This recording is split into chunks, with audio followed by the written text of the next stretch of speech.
Hi friends, good evening అండి. నేనైతే ఈరోజు ఫిష్ మార్కెట్కి అయితే వచ్చానండి.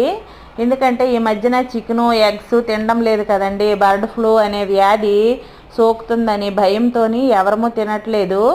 అయితే మనకున్న బడ్జెట్లో ఫిష్ని అయితే కొనుక్కొని తిందామనేసి వచ్చానండి ఫిష్ మార్కెట్కి. ఇక్కడికి వచ్చేటప్పటికి ఫిష్ని అడిగేటప్పటికి రేట్లు కిలో ఆకాశాన్ని అంటుతున్నాయండి. ఫిష్ కూడా ఎక్కువగా దొరకడం లేదు, రేట్లు కూడా అలాగే ఉన్నాయి.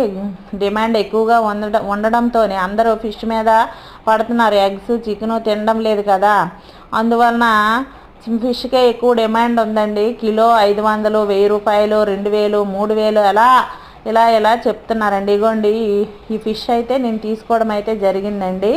ఇవి 500 చెప్పారండి ఆవిడ. 500 చేయడానికి. ఈ ఫిష్ నేమ్ ఏటో మీకు తెలిస్తే కామెంట్ బాక్స్లో కామెంట్ తెలియజేయండి ఫ్రెండ్స్.